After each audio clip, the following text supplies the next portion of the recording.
पिछले 9 दिनों से आप सबने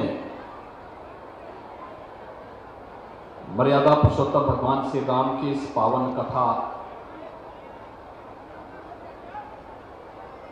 श्रवण का आनंद पूज्य बापू के श्रीमुख से किया है। बुंदेलखंड तो भक्ति और शक्ति का एक महासंगम है और यह भी संजोगी होगा। इसी बुंदेलखंड के चित्रकूट में भगवान राम ने अपने वनवास काल के सर्वाधिक समय इसी बुंदेलखंड की धरती पर व्यतीत भी किया था। ये मेरा सौभाग्य है कि इस पावन कथा में मुझे भी पूर्णाहुति के अवसर पर शामिल होने का अवसर प्राप्त हुआ है। मैं इसके लिए पूज्य बापू का और सतवा बाबा जी का हृदय से धन्यवाद करता हूं। भाइयों बहनों, मर्यादा पुरुषोत्तम भगवान श्री राम की कथा ये वास्तव में भारत की कथा है, भारत के प्रत्येक परिवार की कथा है और भारत के प्रत्येक मानस के हृदय में रसी बसी मानवीय कथा है जो हमें जीने की एक नई प्रेरणा देता है।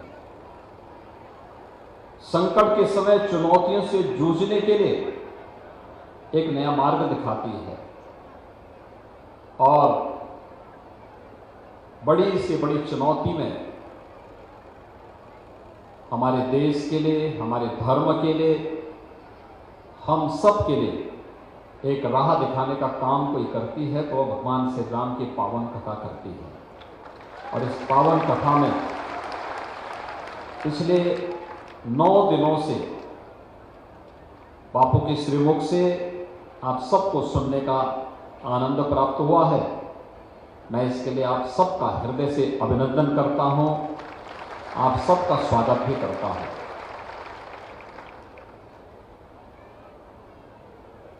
वास्तव में देश के अंदर विपरीत परिस्थितियों में ही श्री राम कथा और व्यासपीठ ने इस देश को एक नई दिशा देने का काम भी किया है। संत तुलसीदास जी का जन्म भी यही तो हुआ था, बुंदेलखंड की ही भूमि है और उस कालखंड में भी तुलसीदास जी ने, कहते ना, एक बात सामने आती है कि एक बार उन्हें बादशाह के दरबार में बुलाया गया तो उन्होंने कहा कि भाई मैं वहां क्यों जाऊंगा। कहा अरे राजा के पास चलिए आप। उन्होंने कहा भाई देखो हमारे तो एक ही राजा है और राम है, राम के अलावा हम किसी को राजा नहीं मानते हैं।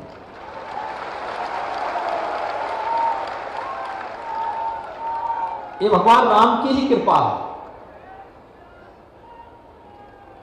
इस बुंदेलखंड की धरती पर जन्मे हुए संत के श्रीमुख से जो वाणी निकली और राम कथा के माध्यम से, वाल्मीकि के रामायण के माध्यम से और रामचरितमानस के माध्यम से जन जन तक व्यासपीठ के माध्यम से पूज्य बापू के द्वारा पहुंचाई गई है, पहुंचाई जा रही है। और हम सब के लिए सौभाग्य की बात है कि जब अयोध्या में राम जन्मभूमि भव्य मंदिर निर्माण का कार्य अपनी चरमता की ओर बढ़ रहा है और उस समय तो ललितपुर की धरती पर, ललितपुर के बारे में कहते हैं कि ललितपुर नहीं छोड़ियो,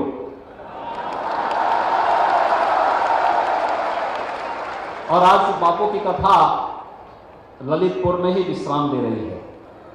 मतलब साफ है, भगवान राम का भव्य मंदिर का निर्माण बहुत शीघ्र होने वाला है। लेकिन उसके अनुरूप हमें बनना होगा। राम राज्य का मतलब,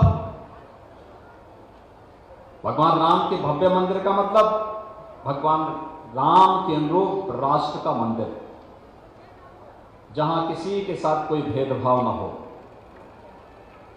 जहां किसी के सामने अभाव न हो, जहां किसी के सामने किसी भी प्रकार की कोई भी बुराई के लिए कोई स्थान न हो, ऐसी आदर्श व्यवस्था शासन केवल सहयोग कर सकता है, लेकिन समाज जब उसकी अगुवाई करेगा तो ऐसी आदर्श व्यवस्था भी भारत के अंदर वर्तमान में बन रही है। भाइयों बहनों, गरीबों के लिए मकान बन जाना, गरीबों के लिए स्वास्थ्य की सुविधाओं का हो जाना, इस सदी की सबसे बड़ी महामारी के दौरान फ्री में टेस्ट, फ्री में उपचार, फ्री में वैक्सीन और फ्री में हर गरीब के लिए राशन की व्यवस्था भी तो सरकार के द्वारा की गई है। यही तो राम राज्य है। कोई भेदभाव तो नहीं हुआ ना। और बुंदेलखंड की तो जो सबसे बड़ी समस्या थी, मैं कल से आया हूं बुंदेलखंड में और मैं एक कार्य को देख रहा हूं जो बुंदेलखंड के लिए प्रधानमंत्री मोदी जी ने एक देखा था कि जो बुंदेलखंड की जनता जिसके लिए हमेशा तरसती थी, एक सपना देखती थी कि क्या कभी हमारे घर में भी पानी आ पाएगा, आज तो हर घर नल जल के माध्यम, हर घर जल के माध्यम से वो साकार हो रही है। कितना युद्ध स्तर पर कार्य प्रारंभ हो रहा है। मैं कल से देख रहा हूं, कुछ परियोजनाएं इसी जून में पूरी हो जाएंगी, कुछ अगस्त में पूरी होंगी, कुछ अक्टूबर में पूरी होंगी, कुछ नवंबर में पूरी होंगी, कुछ दिसंबर में तक पूरी होंगी और दिसंबर तक हम लोग लगभग संपूर्ण बुंदेलखंड के हर गांव और हर घर तक शुद्ध आरओ का पानी घर तक पहुंचवा देंगे। खेतों के लिए सिंचाई की योजना तो घर उसके खेत तक पहुंचा देंगे। डिफेंस कॉरिडोर का निर्माण भी यही होगा, यानी एक तरफ आपके खेत में फसलें लहलाएंगी और दूसरी तरफ यहां का नौजवान भारत की सीमा पर तोप लेकर के जाएगा, वह तोप भी यहीं की बनी होगी, बुंदेलखंड में बनी होगी। और समय समय पर इस प्रकार की कथाएं एक नए ओज और तेज के साथ हमें कार्य करने की एक नई स्फूर्ति भी पैदा करेगी। भाइयों बहनों, हमें इस अभियान को एक निरंतरता देना होगा, एक सामूहिकता के साथ हमें कार्य करना होगा, क्योंकि सामूहिकता में बड़ी ताकत होती है। भगवान राम ने भी तो यही किया था। भारत की सामूहिक ताकत को पहचाना था भगवान राम ने। लंका पर चढ़ाई करनी है तो अयोध्या और जनकपुर से सेना नहीं जाएगी, बल्कि बंदर और भालुओं की सेना को खड़ा करके उन्होंने उस समय के सबसे बड़े ताकतवर योद्धा का सामना किया था और विजयश्री का वर्णन भी किया था। यही समाज की ताकत है। अगर भगवान राम भी भेदभाव करते, छुआछूत करते, तो क्या वे सबरी के जूठे बेर खाते? क्या हनुमान जी उनके सेवक बन पाते? क्या राम राज्य की स्थापना का मार्ग प्रशस्त हो पाता? राम राज्य की स्थापना का मार्ग तब प्रशस्त होगा जब एक स्वर से 135 करोड़ का भारत बोलेगा, और एक स्वर से जब बोलेगा, एक स्वर से चलेगा, तो राम राज्य की परिकल्पना का मार्ग प्रशस्त होगा। और राम राज्य के इस मार्ग का प्रशस्त करने का कार्य वर्तमान में भारत के अंदर हो रहा है। बिना भेदभाव के शासन की योजनाओं को मिल रहा है, हर एक को सुरक्षा मिल रही है, हर एक को हर प्रकार की सुविधा बिना भेदभाव के उपलब्ध करवाने का कार्य भी हो रहा है। और बिना भेदभाव की इतनी बड़ी कथा में आपको आने का अवसर भी प्राप्त हुआ और साथ साथ प्रसाद ग्रहण करने का भी सौभाग्य प्राप्त हो रहा है। एक साथ सब कुछ है और इसलिए आप सब सौभाग्यशाली हैं। मुझे बताया गया कि लगभग 4 दशक से बापू की कथा ललितपुर में हो, ये ललितपुर वासियों की तमन्ना थी, लेकिन लगता है कि ये सौभाग्य मुझे मिलना था कि जब मैं दूसरी बार मुख्यमंत्री होऊंगा तब उसके बाद ही बापू की कथा यहां होगी।